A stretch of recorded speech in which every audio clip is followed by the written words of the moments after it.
It's time for the MotoAmerica AMA FIM North American Road Race Championship. This round is MotoAmerica Superbikes at Pittsburgh from Wampum, Pennsylvania at Pittsburgh International Race Complex. As we have race number 2 of Supersport coming at you. The stars have arrived and the sun is out, and it promises to be a spectacular day of racing. Hello, everyone, and welcome to the broadcast. I'm Greg White, standing alongside two-time national champ Jason Pridmore. Now, Jason, Stefano Mesa was able to pull it off yesterday and get his first win of 2023. Popular victory on his birthday. I think everybody in the paddock was happy to see him finally get a win. 4th manufacturer in our series this year that's won a race, and I expect more from him today. As you look at our race 1 highlights from yesterday, right off the bat, it looked like Ty Scott got the best start, but he would slot there into 3rd as Xavi Flores would head the field down into turn 3 on this first lap, with Mesa hot on his heels as they ran down to turn 5, one of the tightest spots on the track. This is the spot that Mesa decided this would be a good place to try to get by and try to get some distance between them. Ty Scott was in a battle with his teammate Teague Hobbs, but up front again, Flores goes up underneath Mesa in that tricky little chicane over there. Before the red flag came out, Ryder was up and okay, thankfully, but that red flag would prove now that we're going to have a quick sprint race to the line. And Mesa, with as much racing as he does all over the country, week in and week out, doing sprint races, it played right into his hands. As you see him, he was on the back of Flores for the entirety of this race until he finally made this pass stick on his way down into turn 7. The 37 then was not headed, and he would take that win, followed closely by Flores and Ty Scott, with Jake Lewis not far back. So Mesa, his 2nd career victory in MotoAmerica, does it in fine style, and he even credited that sprint racing that he does on the side. But here's a look at this points championship. For Flores to clinch the championship today with a win, Scott and Hayes are finishing 3rd or worse.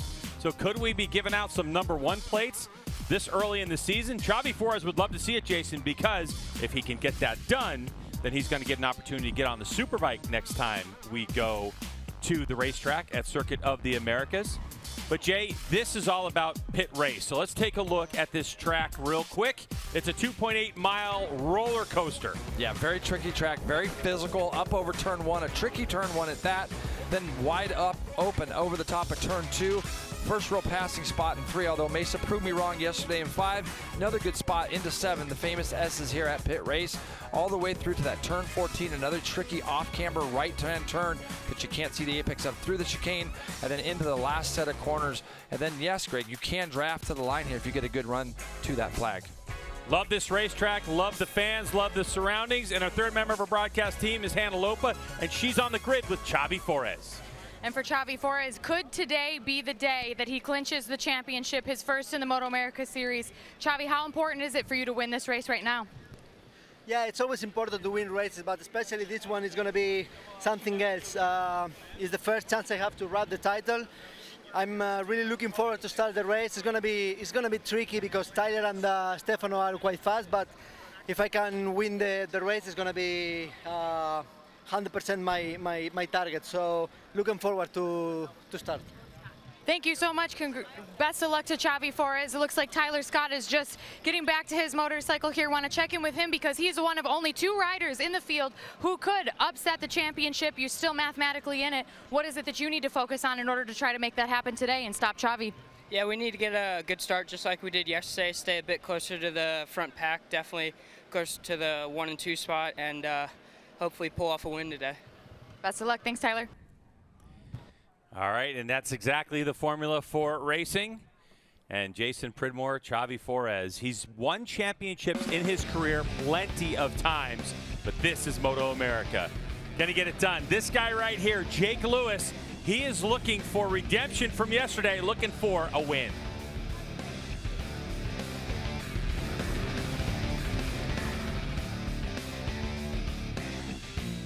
And Roger, I wouldn't put it past Jake. He looked really strong again in the morning warm-up. Yeah, he's looked strong all weekend from the very first practice, all the qualifiers. He's been toward the front. So, being close to that podium yesterday, I mean, just when you can see it, now he's got to go in this race believing that he has an opportunity. He showed good pace yesterday.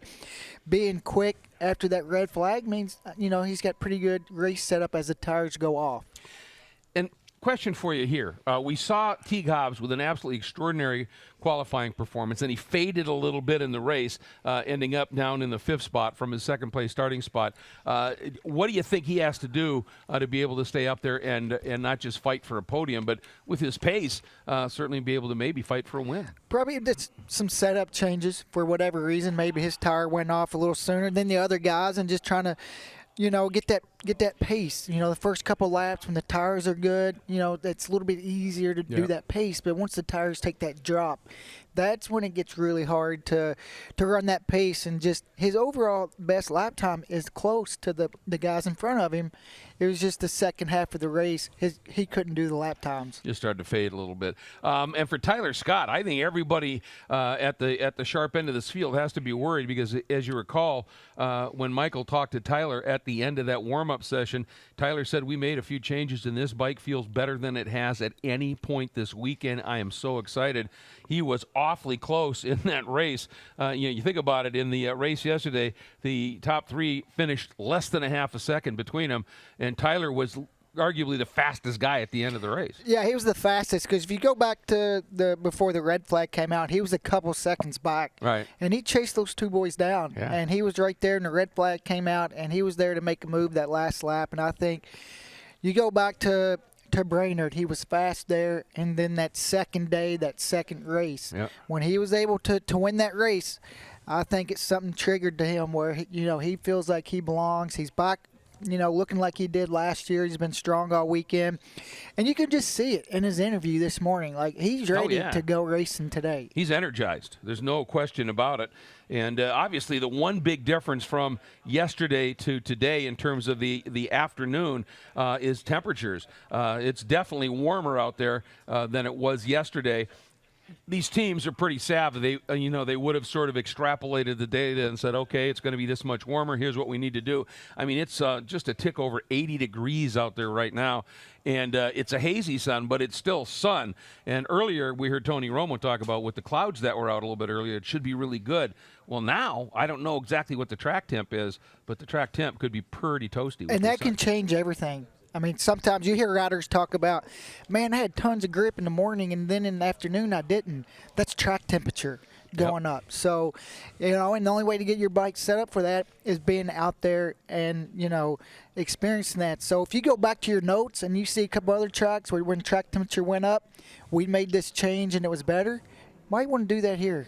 Absolutely. It's often called, when the track gets overly hot, it gets a bit greasy, and that's a great description of it. And we're going to see how that plays out here in just a couple of minutes as we are getting ready to go for Race 2 Supersport.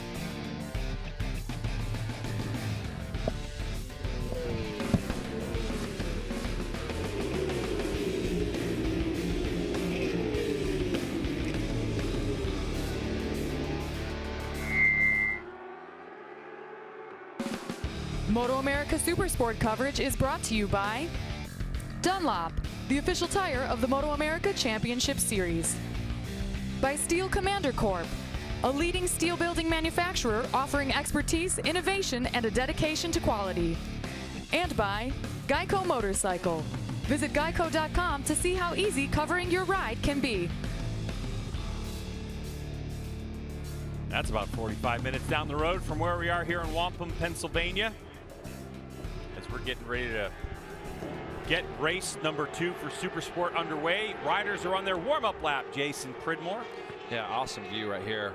I mean, you can really see this track, how much it winds around, and this is that blind turn that we're talking about. You're going to see it's blind. You got all those trees, Greg, and this is a flat-out kink. So yeah, great track here at Pitt Race. Really a nice track on our schedule. Yeah, it's something you get to ride tomorrow, from what I understand. And this is what our race starting grid looks like. So on pole will be Mesa, Hobbs, and Forez on the front row. Then we're going to have Jake Lewis, Josh Hayes, and Ty Scott. Ty Scott quickest this morning in warm-up, I do believe. So see if he can go forward again. Mazziato, Anthony, and Schultz.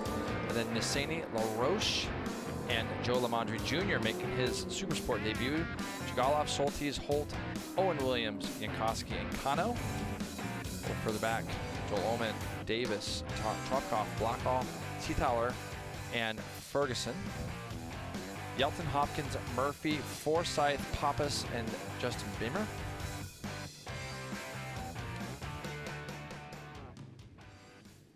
So this race scheduled for 16 laps around a very physical and technical race circuit. You can see the John Deere commercial livery on the Warhorse HSBK Racing Ducati of Xavi Forés. A little different this week, looks really good in the yellow for sure. Kind of reminds me of years and years ago when they launched the middleweight Ducati 748R. That was ridden by Ruben Chaus, who's here, the former World Superbike and MotoGP racer, on hand to watch his buddy Xavi Forés race. Race number 2, the lights are on when they go off, we're rolling. Clutches are out, and whoa, what a start from Teague Hobbs in the middle. That looked like the perfectly timed light. But it's going to be Xavi Forés who has the inside line. Look at Mesa going up the inside. Yeah. And for Teague Hobbs, he got hung out to dry, and unfortunately he's going to slip back. But it is the number 70 of Ty Scott right there in the mix with the 12, Xavi Forés, and the 37 of Mesa. It's just like yesterday as of right this second, so let's see what happens. Josh Hayes gets himself there. You see him in 4, Teague Hobbs just behind him. Is Mesa going to do the same thing as he did yesterday? Xavi Forés is a little bit more onto it today, Greg, and he didn't let that same thing happen. So it's almost a carbon copy, except for this time yesterday, the 37 was leading up over the hill, but this is where he made the pass late in the race on Forés as they come down into turn 7, and he's going to do it again. So that Kawasaki's really good out of that turn 5 area up the hill, and Mesa makes that pass stick. Already our third lead change on the first lap of Supersport race number 2. A much better start for the number 4, Josh Hayes, on that Squid Hunter Yamaha R6. Yeah, he's just been struggling. I mean, he came in and talked to both of us, hasn't he? And yeah, and we know where he's struggling. He's struggling in a couple of the uphill turns, just getting off of them. And this place has about 4 of those. So for Josh, I think if he can kind of stay where he's at right now and kind of run the pace with these guys, the race will come back to him a little bit. Yesterday, he kind of got hung out to dry a little further back. Couldn't make the moves he needed to make, but he's right there with those leaders now. Into the chicane. Over that new concrete section, we saw somebody run straight through the chicane. Is that Teague Hobbs? I don't know if it's Teague or Aussie Dave. Yeah, it could be one of them. Looked like Dave Anthony possibly, so we'll have to keep an eye on that one. Just running straight and losing a position, but here we go. To get a lap in the books, it's going to be Mesa from his standing start, goes 149.303 over Xavi Forés. So that's Tytler Cycles, Kawasaki. And of course you have that John Deere commercial, Warhorse HSBK Racing Ducati of Xavi Forés, who looks like he might be coming under fire. No, Forés attacks. Wow, what a pass. He came from a long way back. It runs him out a little wide. Doesn't hurt him, though, because in that transition from 3 to 4, it just pushed him over, and then he goes into a cambered turn 4. So Xavi Forés, we got a 6-rider breakaway with Jake Lewis just off the back there. You see Teague Hobbs running in 5th. So 6 riders at the front. But Xavi Forés wants to try to get this championship won today, and you can see him, Greg, protecting that time going down into turn 7. So Josh Hayes right in between those 2 Vision Wheel M4X Star Suzuki teammates, and then Lewis right there as well. So these 6 have broken away from the rest of the field, and the rest of the field is led by Joe Lamandry Jr. So yeah. Xavi Forés. So much on the line for Xavi. Wife and daughter are here, first time. His daughter's 4 months old, coming to the States for the first time to see her pops race. And he's trying to wrap up this championship early because he wants to race a Superbike, Hannah. He does, and he's certainly not feeling the urgency. You mentioned his wife and his daughter are here, so he's definitely been quite a bit more at ease. And both of his parents, his mom even, I heard, went for a 2-seat ride a little bit earlier today.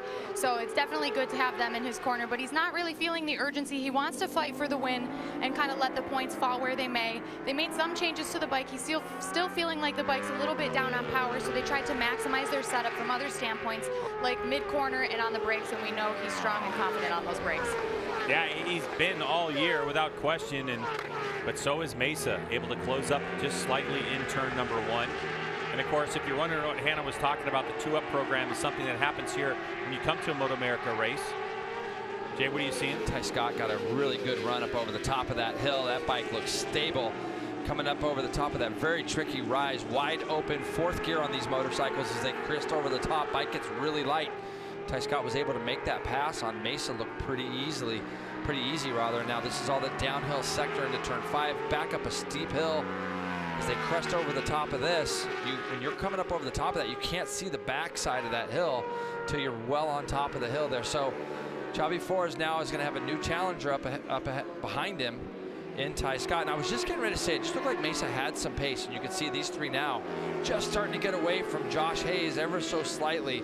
So Ty Scott and Jake Lewis are going to want to try to do something with Hayes if they can. Hayes is going to be really hard to pass though, because he's so good on the brakes at the end of these straightaways. And just behind, you saw Anthony Mazziato with a fast lap time on the way through last time.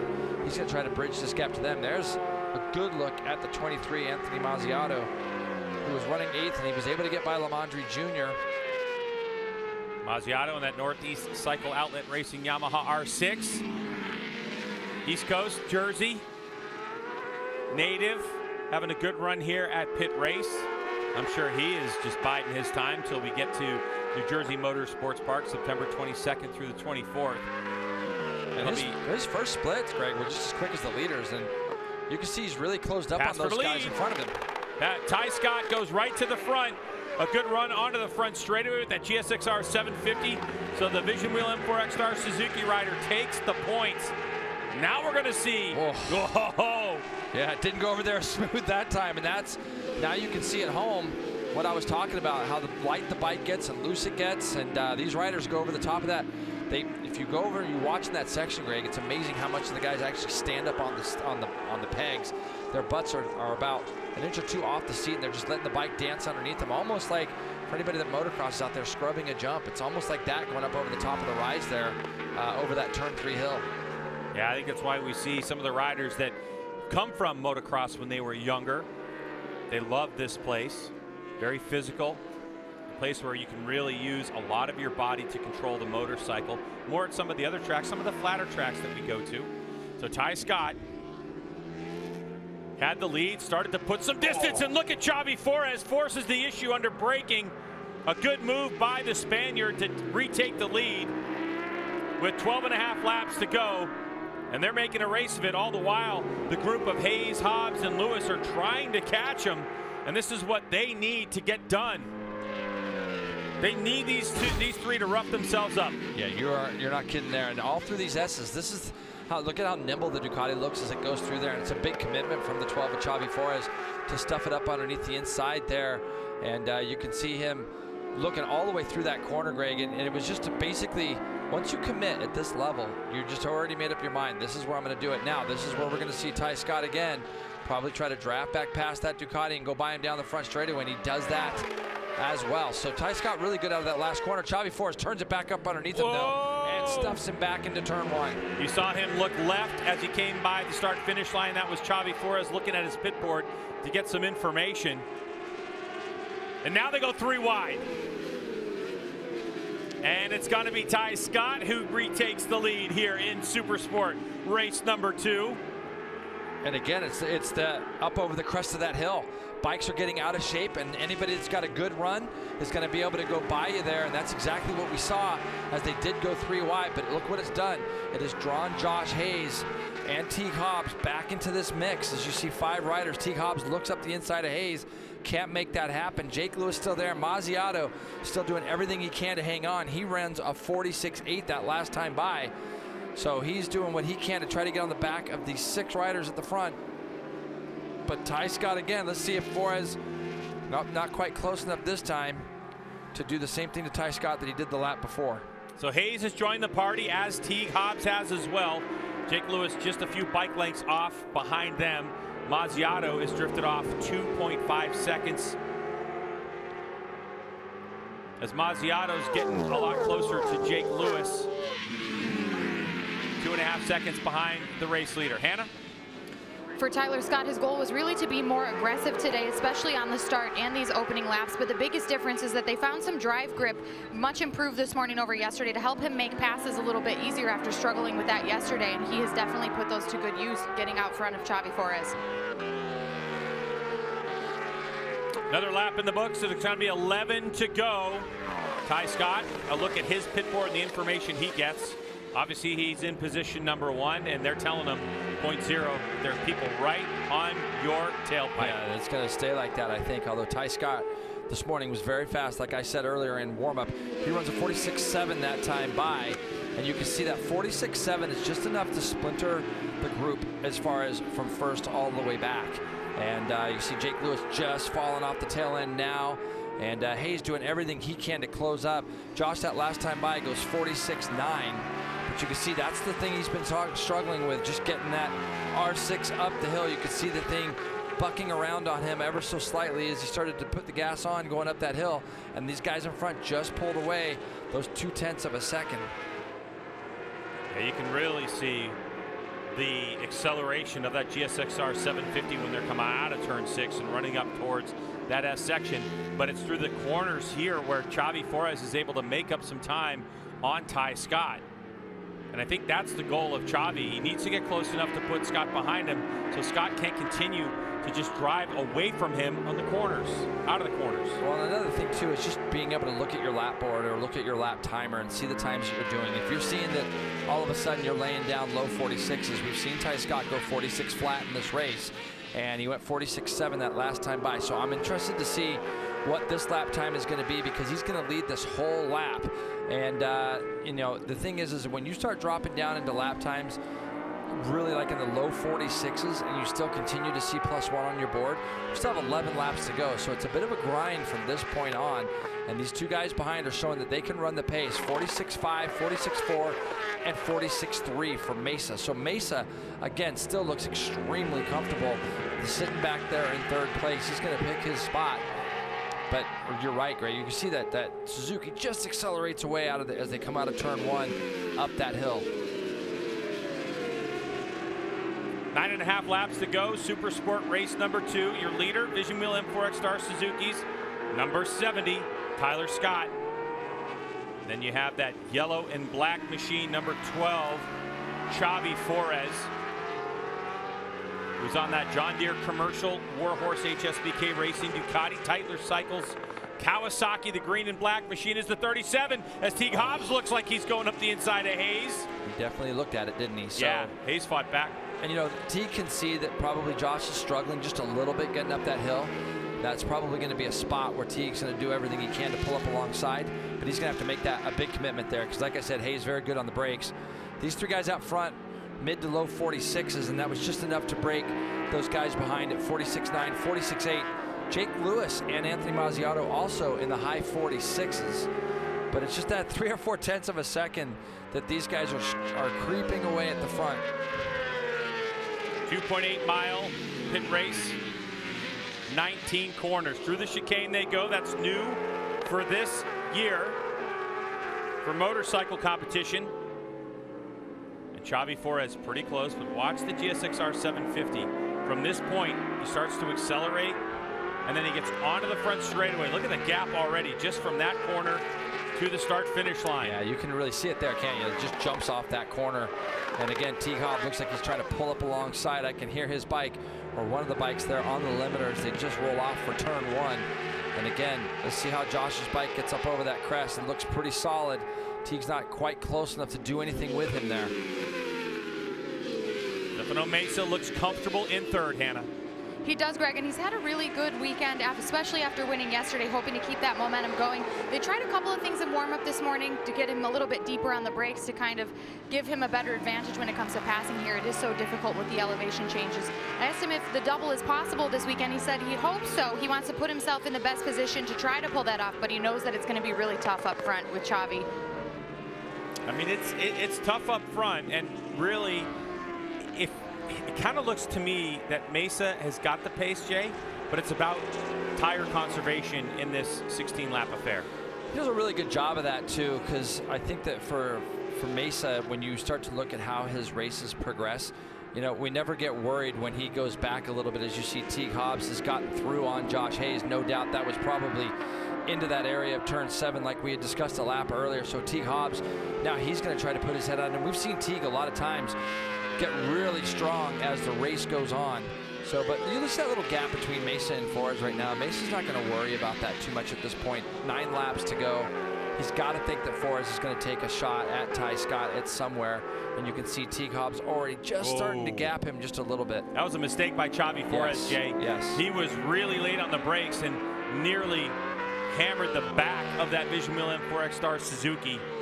He's going to lose that bit of gap, so we'll see if Forrest is able to make it up, but he falls back into the clutches of the 37 as Teague Hobbs comes across the stripe.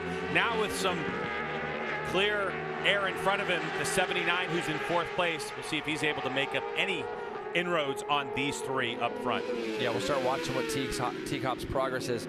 That lap through, Teague was about 2.8 off the lead, 2.3 behind Mesa, so we'll see if he can chip away at that at all. But again, this has now just become a race of, it's 8 laps to go. Probably won't see too much going on unless there's a mistake or unless it's a somewhat of an easy pass. I think that you're probably going to see this until 2 or 3 laps left in the race. I mean, for Xavi Forrest, there's more on the line here than just a championship. He wants to collect that championship and then move on to COTA without having to think about the Supersport race there if he hopes to get on that Superbike. So, you know, he's got a big points lead, and he's battling the guys that he's got to battle to win this race or to win this championship. So, but he doesn't want to make that big of a mistake, Greg, where it lets anybody even kind of have hope or any of that stuff of being able to come back. He wants to try to race as hard as he can, and if that pass presents itself, you can be sure he's going to have a go at it. Yeah, that was an unusual look, though, a few corners ago for Ty Scott to look over his shoulder. Oftentimes when we see a rider do that, that means perhaps that there's something coming. Maybe Ty Scott's thinking about some tire wear or something else, just to gauge where the competition is and how good of a job he's been doing out front. But sometimes, Greg, there's certain guys you race certain ways, and if they don't have on his pit board that is Xavi behind him, he probably just wanted to see who is it that I'm +0 at. Is it Xavi? Is it Mesa? Is it Josh or Teague? So that's probably the biggest reason he had a little look over his shoulder. The other thing too is he could feel like he did a particular sector of the track really good and maybe wanted to have a look to see if he pulled away at all. As you can see now, he's probably got the biggest gap that we've seen. It was almost half a second when they crossed the line there. So 46.6 for all 3 of your front runners here, and the guys behind, yep, 47.4s for them. So it's almost a full second between what these guys are doing and the next group of 3 riders behind. Yeah, Teague Hobbs back there in 4th, past Josh Hayes, but not really checking out. There's quite a few. Another look over his shoulder. Yeah, Jay, that could be it. Let's see how good I feel in this sector and how much gap I'm putting on them. And you know, it's it definitely increases your confidence if you look back, and it's like, you know, a lot of us were all taught never look back, no matter what, at all costs, don't look back. You get a good shot here at Teague Hobbs, getting that Vision Wheel M4X Star Suzuki through the S's really nicely. Just looking at split times, his split time is on par with Mesa's this time. 2 guys in front there, just a couple tenths quicker. As you can see, Mesa even falling back ever so slightly from the 2 leaders. So Teague Hobbs, I've been really impressed with him all season long. Super consistent, not really making any of those big mistakes that we've seen a lot of guys make when they get drafted into a new team. And you know, great young man. Hannah? We have seen some significant growth from Teague Hobbs this season throughout as he's getting acquainted with this bike and getting more and more comfortable, and it's definitely showed. When I talked to him about today's race, he said this morning he rode around with Josh Hayes in practice to just kind of learn some things where he could, and that was a huge help to him. They also made some improvements to the bike. They found a good setup solution for the hotter temperatures today. Well, that's it. This is the warmest it's been since we've arrived in Western Pennsylvania. So for a lot of riders, this is kind of unknown territory in how the bike's going to react. In the mornings, Jay, it's been in the upper 50s, low 60s. It's been amazing. 46.1 for Ty Scott on lap number 10. To put that in perspective, a 46.0 was his fastest lap of the race on lap number 3. So Scott trying to really put the pressure on Xavi Forrest.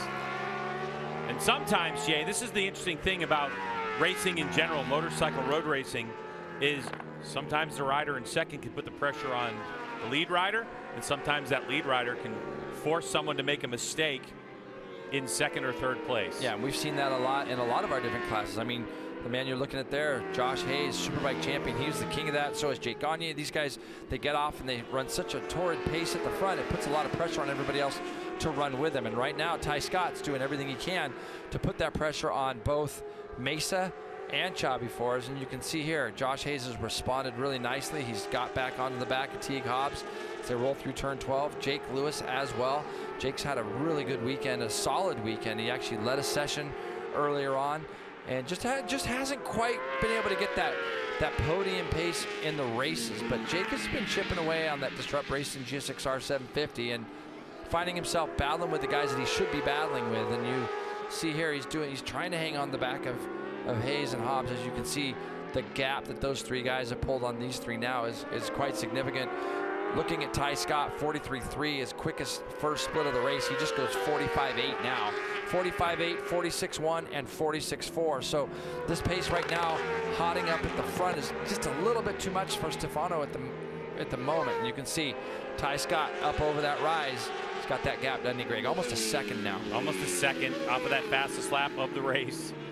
Again, showing how great these Dunlop tires are holding up at this pace to go on lap number 11 of 16, a 1:45.892. First lap time in the 45s. That's his spot right now, Jay. That's Ty Scott's spot. Take a look over his left shoulder and see what's what. Yep. Yeah, he needs 2 pit boards, I guess. Easy spot for him there as he goes up over, gets over the top of turn 5 there, down that hill. Has a quick little look, doesn't he? So just looks solid. And we've really watched this bike's development over the last couple of years.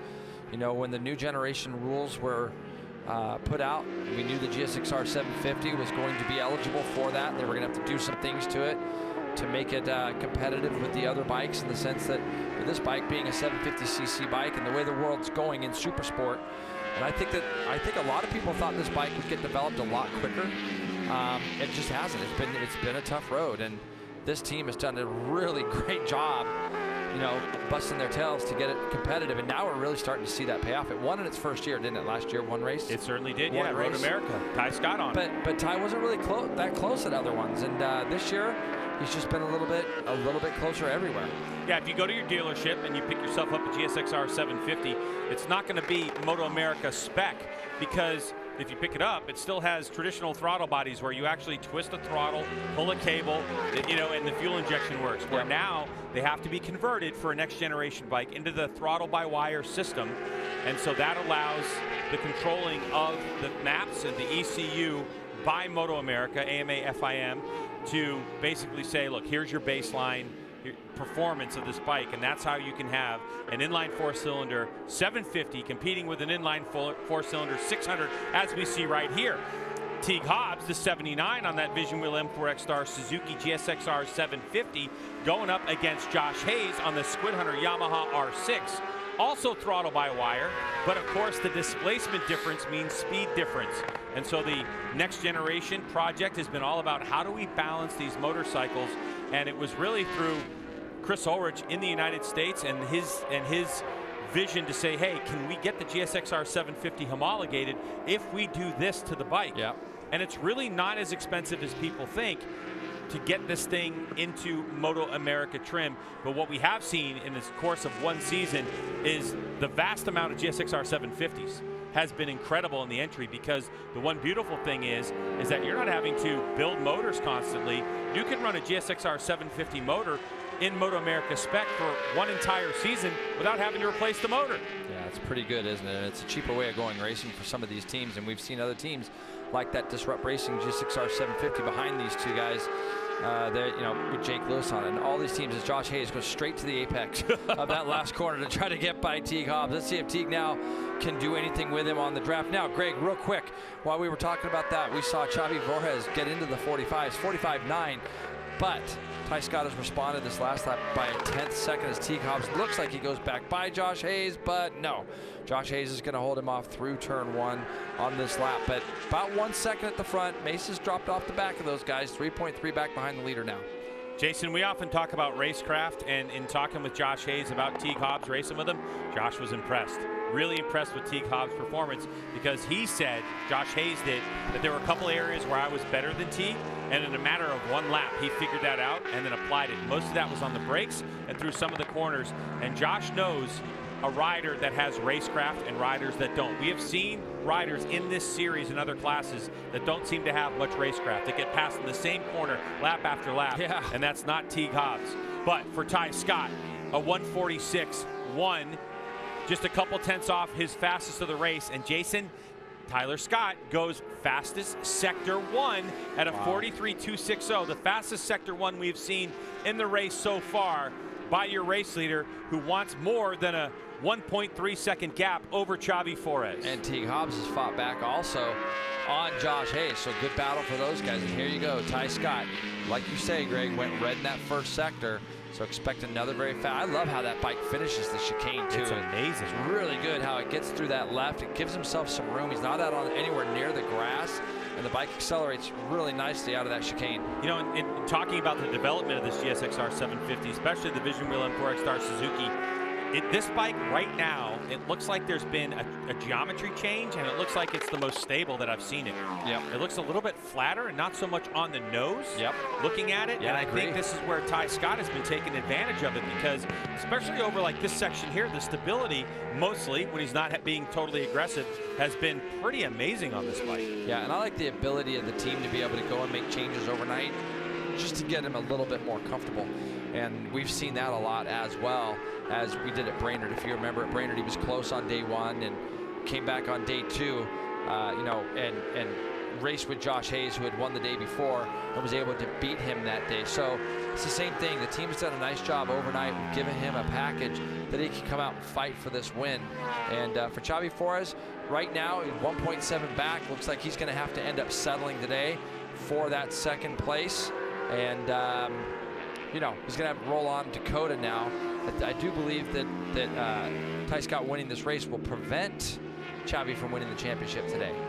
Yeah, it certainly will. Coming in here, Tyler Scott had 91. He was 91 points behind Xavi Forés, and what he's going to do is basically get 5 points back on him. Here's a look at your live championship, right? So if it finishes like this, and we have a lap and a half to go, Ty Scott would be 86 points behind, with only 100 points available after this race. Right. So technically, if it finishes like this, Ty Scott and Mesa would still be in the championship. That's right. So it would roll on to there, and look, at this stage with that big of a lead, 86-point lead, he'd have to just kind of roll around in that first Supersport race at COTA. I mean, crazier things have happened in racing, as we know.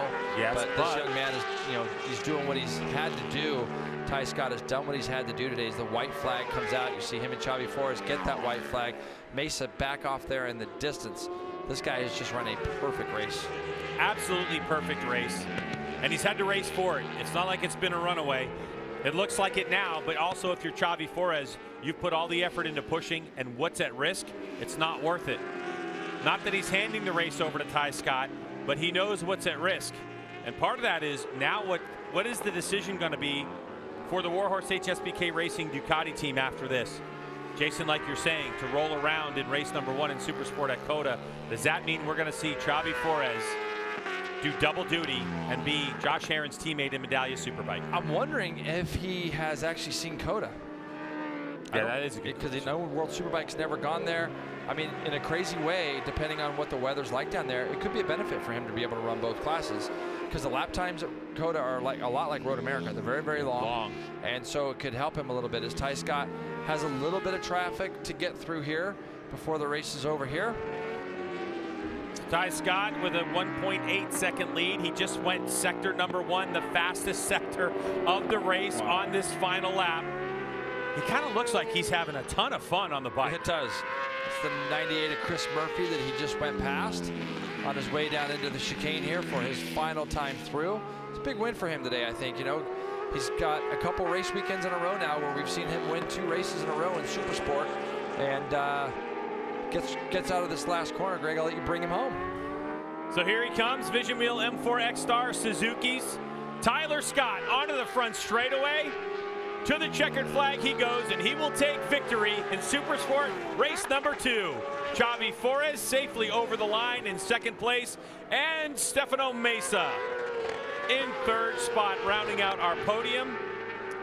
As Teague Hobbs will come across the line ahead of Josh Hayes, who almost fell victim to Jake Lewis, but he will be in 6th place. Front wheel in the air on a huge wheelie for Ty Scott. And boy, if you had your doubts on Ty Scott after this talented rider coming back, and look at that. It's not the way Gagne does it, Jason Pridmore. It's the way Ty Scott does it. Yeah. It's that last bunch of laps, 45.824. Yeah, when you can on be lap 14. When you can be that strong at the end, oh. I mean that is incredible. Tip of the cap to his team for an incredible setup and for Dunlop, right? Yeah, absolutely. I mean the tires. I mean, look, he did the fastest lap with 2 to go, so the tires did their job. Incredible work from the team, and big victory for him. Xavi Forrest is going to have to put that champagne on ice for just a little bit longer as they head down Dakota in a couple weeks' time. Let's take a look at some of the passes that happened during the course of this race, Jason, because at the beginning it was furious. Yeah, Mesa went down into turn 7 and was able to get by Forrest. Xavi returned the favor. And then as they came across the line on this lap, Ty Scott then worked his way past Mesa and Forrest. He gets stuffed a few turns later by Xavi in that turn 11 area. And these two guys would go back and forth. And neither one of them given anything as they came up over the top of that hill again, as you see, almost 3 wide up into turn 3. And this would be the pass, I believe, would take Ty Scott on to victory. He would take that point at the front and never be headed again, and just generally start to pull away at the end. Those last 5 laps, he started to creep away with just lap times that others weren't able to do. And even like you say, Greg, on the last lap, turns the fastest split of the race in the first split. It's amazing. Just to make sure. And I love Xavi Forrest, his experience, and his really race and championship IQ to get second place. We're going to find out from Ty Scott how much he enjoyed that race when we come back.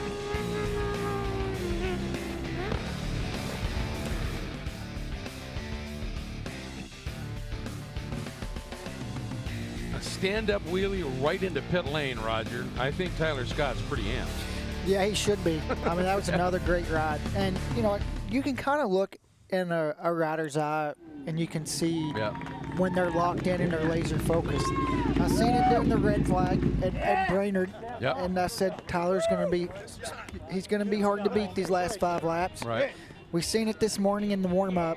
The look he had. We definitely did. And then when they interviewed him before the race, and I told you again, he's going to be tough to beat. I mean, you can just see it when they have it in their eye, whenever they're locked in, laser focused, and they mean business. They're not here to just fill out the podium, here to win. And kind of Tyler Scott, these kind of, I'm not surprised really, because I expected this out of Tyler because he's such a young rider, and we're seeing his full potential these last couple races.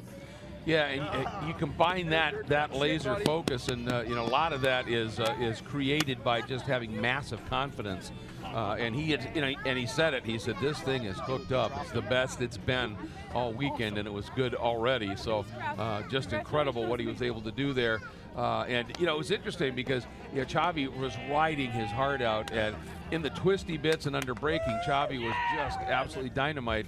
But you see Tyler just out of the slower corners, he could pull away just a little bit, and in the end it was just a little bit too much.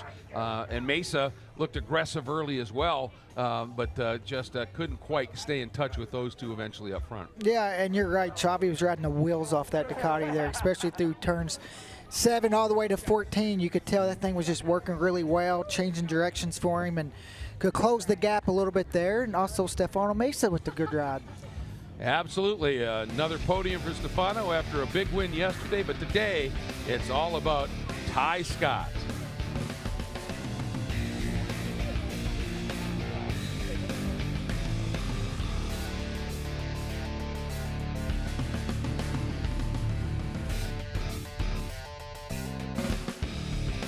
MotoAmerica Supersport coverage is brought to you by Dunlop, the official tire of the MotoAmerica Championship Series.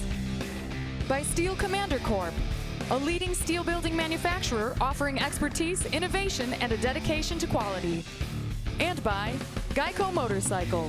Visit geico.com to see how easy covering your ride can be.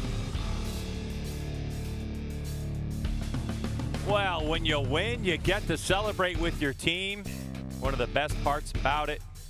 Ty Scott's dad in the mix as well. What a victory. 2.8 seconds the margin of victory. And there's John Ulrich the hat in the mix. Here's the results. Xavi Flores in second, Mesa in third, Teague Hobbs, Josh Hayes, Jake Lewis right there, just 0.2 of a second behind. Mazziato had a good push early on in seventh, ahead of David Anthony, and Hayden Schultz rounding out your top 9. Let's get down to Hannah, who has the race winner, Ty Scott, after a great performance. An absolutely stellar ride by Tyler Scott. Greg, you're absolutely right. He really said, I am not going down without a fight. The race win today, and you looked really comfortable out there. You started doing faster laps even toward the end of the race as it got hotter and those tires went off. What was really working well for you? Yeah, Hannah, the race today was definitely a lot harder than yesterday. I think pushing the pace is definitely a lot more stressful on your riding and your body, and just trying to keep notching away. And I saw my pit board 0.2, 0.4, 0.6, so I kept pushing every lap of the race, and couldn't have done it without the whole Vision Wheel M4X Suzuki team preparing a beautiful bike this weekend, and we made some improvements this morning, which for sure paid off. Thank you to all my family, friends, all the fans that came out that make it a great time, and Arai helmet's keeping me safe. And yeah, it was a hard race. It was good. The last 6 laps were definitely a rodeo for sure. I know yesterday you said there was kind of some trouble. It was a lot more difficult to pass, some changes made to the motorcycle today. Take us through kind of that battle in the early laps with Xavi. Yeah, I knew passing was going to be really hard, so when I saw the opportunity to lead, I took it and was just trying to push the pace, and pushing a gap on Xavi. He's super fast, is almost impossible, but I kept my head down, kept pushing, saw +0 for a decent amount of laps, and then it started to pay off. Congratulations, Tyler Scott. He's got his cowboy hat on, hoping to keep the momentum rolling into Circuit of the Americas next round. Xavi Flores, second place today, still in the hunt for that championship. Take us through your race. Yeah, I mean, it's been super hard to fight against these bikes, especially because they are so easy to overtake me on the straights, and I have no more. I have to brake really, really late every single corner. I am overriding every single race, and I feel frustrated because I can't defend myself against the guys. On the infield, I was catching Tyler, and then on the straights, on the third split, he was putting up away, and I had to use all the lap to recover. It's fine. I mean, I wanted to win this race, not because of the championship, but I want to always win races. But 2 second places, it's okay, and we move forward to COTA, and I hope they can analyze my bike and give me some power, because otherwise they are going to smoke me on the straights.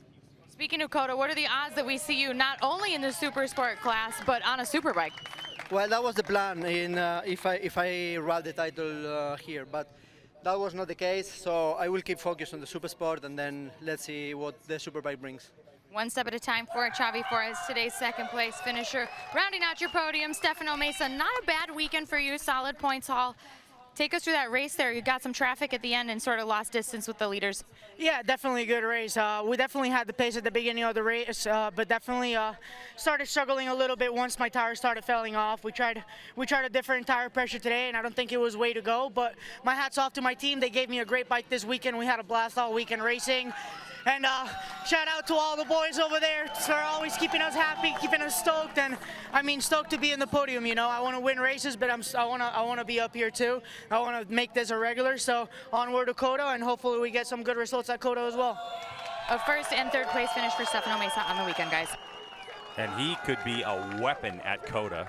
He's small, he's got a good fast motorcycle, and he's a heck of a motorcycle racer. And of course, we know that this rider right here on that GSXR 750 can turn this screw as well and get down the straightaway. Our coverage continues from Pitt Race with Supersport race number 2 after this.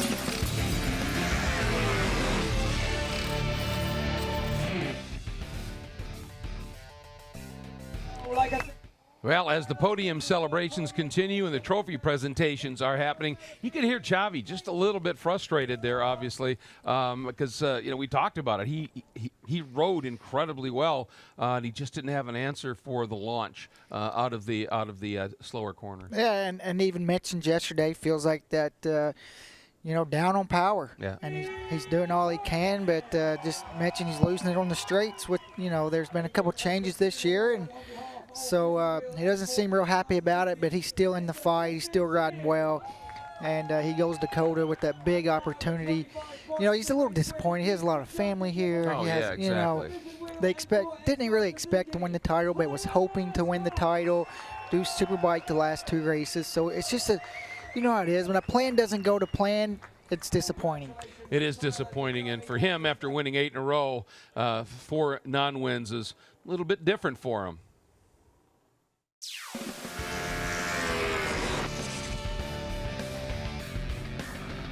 Welcome back to Pittsburgh International Race Complex here in Wampa, Pennsylvania, as podium celebrations are happening. Let's get down to Hannah. Teague Hobbs here with an incredible performance in that race, overtaking Josh Hayes to finish 4th ultimately. I know you were pretty disappointed at the result in Brainerd Race 2. Are you feeling a little bit of redemption on this weekend, especially after that performance? Yeah, I was really looking forward to this weekend, not only because it's close to home and I do love this track, but you know, I made a few mistakes in race 2 at Brainerd, and I want to show my team that I can come back from those, and that's not the type of rider that I am. And no, I'm happy. I mean, the goal is always top 5. You know, we had a great weekend.